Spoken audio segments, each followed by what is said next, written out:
Hello friends, welcome to இது உங்கள் சமையல். இன்னைக்கு வந்து சூப்பராக விநாயகர் சதுர்த்தி ஸ்பெஷல் இனிப்பு பிடி கொழுக்கட்டை எப்படி செய்யலாம் அப்படின்ட்டு தான் பார்க்க போகிறோம்.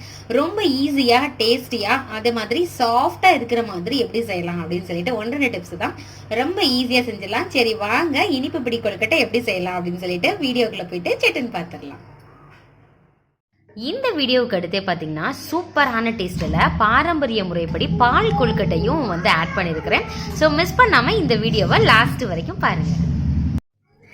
அடுப்பில் ஒரு கடாய் வச்சாச்சு. மாவை எப்பயுமே லைட்டாக நீங்கள் வறுத்துட்டு செஞ்சீங்க அப்படின்னா கொழுக்கட்டை வந்து அவ்வளோ சாஃப்டாக இருக்கும். இப்போ 1 கப் அளவு பச்சரிசி மாவை இதில் சேர்த்துக்கலாம். உங்கள்கிட்ட வந்து இடியாப்பா மாவு அப்படி இல்லைன்னா கடையில் கிடைக்கிற கொழுக்கட்டை மாவு எதுனாலும் எடுத்துக்கலாம். எல்லாமே பர்ஃபெக்டாக வரும். லோ ஃப்ளேமில் வச்சுட்டு ஒரு 2 நிமிஷத்துக்கு அந்த வாசனை வரும் இல்லையா, அந்த அளவுக்கு இதை நல்லா வறுத்து விடலாம். வறுத்துட்டு இதை தனியாக எடுத்து வச்சிடலாம். சில பேர் வந்து இதை வறுக்காம செய்வாங்க. வறுத்துட்டு செஞ்சாதான் டேஸ்ட் ரொம்பவே நல்லா இருக்கும்.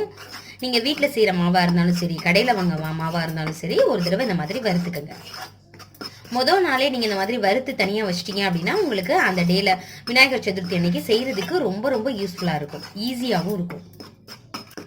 2 நிமிஷத்துக்கு லோ ஃப்ளேம்லயே நல்லா வறுத்தாச்சு. பிடிக்க முடியல பாருங்களேன், இந்த அளவு சூடு கரெக்டா இருக்கும். இப்போ இதை ஒரு தட்டுக்கு டிரான்ஸ்ஃபர் பண்ணிடலாம். மாவை தனியாக எடுத்து வச்சாச்சு. இப்போ அதே கடாயில் என்ன பண்ணிக்கலாம்னா, எந்த கப்பில் நீங்கள் எடுத்தீங்களோ அதே கப்பில் சர்க்கரை எடுத்துக்கோங்க. இது வந்து மண்டை வில்லுன்னு சொல்லுவோம் இல்லையா, அதுதான். இப்போ தண்ணி வந்து 1.5 பங்கு சேர்க்கணும்.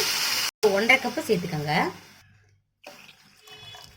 இது வந்து பாகுபதம் வரணும் அப்படின்லாம் அவசியம் இல்லை, நல்லா கரைஞ்சிட்டா போதும்.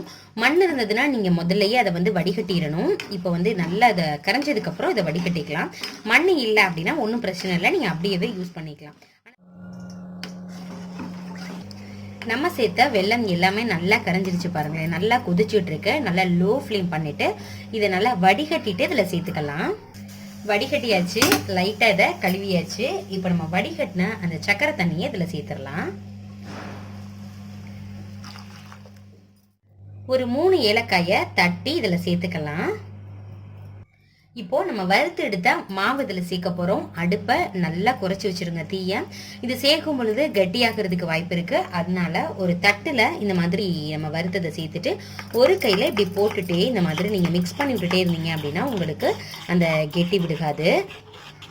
ஃபர்ஸ்ட் கெட்டியாக இருக்கிற மாதிரி தான் இருக்கும், லாஸ்ட் வந்து கரெக்டாயிரும். நம்ம சேர்த்துருக்கிற தண்ணி வந்து கரெக்டாக இருக்கும். நல்லா திக்காயிடுச்சு பாருங்களேன். நல்லா லோ ஃப்ளேம் பண்ணிட்டு தான் இது பண்ணணும். நம்ம வெல்லம் வந்து லைட்டான கலர்ன்றனால உங்களுக்கு ஒரு லைட் கலர்ல இருக்கு. ரொம்ப டார்க்கா இருந்தது அப்படின்னா நல்லா டார்க்கா கிடைக்கும் கொழுக்கட்டை. இப்போ சரியா இருக்கு. அடுப்பு இன்னும் எரிஞ்சிட்டு தான் இருக்கு. இதுல 1 டீஸ்பூன் கருப்பு எள்ளு மட்டும் சேர்த்துக்கலாம், நல்லா இருக்கும். தேங்காய் துருவிட்டு இந்த மாதிரி சேர்த்துக்கோங்க. ஒரு கைப்பிடி நிறைய சேர்த்துக்கோங்க. தேங்காய் எந்த அளவு சேர்க்கிறோமோ அந்த அளவு டேஸ்ட் நல்லா இருக்கும். இப்போ எல்லா சைடுமே போற மாதிரி நல்லா அதை மிக்ஸ் பண்ணி விடுங்க. நீங்க இந்த மாதிரி வச்சு பண்ணீங்கன்னா உங்களுக்கு நீங்க காலையில இந்த கொழுக்கட்டை செஞ்சாலும் சாயந்தரம் வரைக்கும் உங்களுக்கு அதே சாஃப்டோட இருக்கும். இது கூடவே 2 டீஸ்பூன் நெய்யும் சேர்த்துக்கிறணும். ஆறுனதுக்கு அப்புறம் நம்ம பிடிச்சுக்கலாம். இந்த பதம் வந்து கொழுக்கட்டைக்கு கரெக்டா இருக்கும். சுடுது, கொஞ்சம் ஆறட்டும். ஆறுனதுக்கு அப்புறம் பிடிச்சுக்கலாம். இதுல 2 டீஸ்பூன் நெய் சேர்த்துக்கலாம்.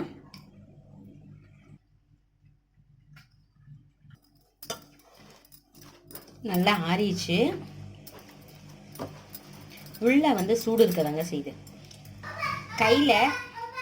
கையில நல்லா நெய் தடவிக்குங்க. தடவிட்டு நம்ம ஒரு சப்பாத்தி மாவை விட பாதி அளவு எடுத்துட்டு நல்லா இந்த மாதிரி பண்ணுங்க. உங்க கை விரல் வந்து இதுல பதிய மாதிரி வச்சிங்க அப்படின்னா இந்த ஷேப் வந்து அழகா இருக்கும். அதுக்காக தான் இதுதான் பிடி கொழுக்கட்டை அப்படின்னு சொல்லுவாங்க. நம்மளுடைய கை அச்சு வந்து அதுல பதியணும். பாருங்களேன், அழகா இருக்கு. இப்ப எல்லாத்தையுமே இதே மாதிரி செஞ்சுட்டு காமிக்கிறேன். எல்லா கொழுக்கட்டையுமே பாருங்க பிடிச்சு வச்சாச்சு. இப்போ நம்ம எண்ணெய் தடவி அதுல வச்சிடலாம். எண்ணெய் தடவை வேணா நெய் தடவிக்கங்க. நான் இன்னைக்கு இப்பதான் ஃப்ரெஷ்ஷா வந்து காய்ச்சினேன், அந்த நெய் தான் தடவி இருக்கிறேன்.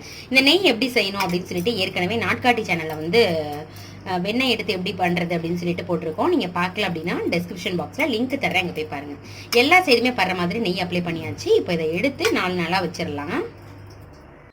ஒவ்வொரு இதுலையும் 4 நாள் வச்சு எடுத்தாச்சு. இப்ப எல்லாத்தையுமே வேக வச்சு எடுத்துட்டு காமிக்கிறேன். ஒரு 10 நிமிஷம், ஒரு 8 நிமிஷத்துல இருந்து 10 நிமிஷம் வரைக்கும் தண்ணி வந்து இட்லி பானையில கொதிச்சதுக்கு அப்புறம் இதை எடுத்து வைங்க. 7 நிமிஷத்துல இருந்து 10 நிமிஷம் வந்து கரெக்டா இருக்கும். சோ வச்சு எடுத்துட்டு காமிக்கிறேன்.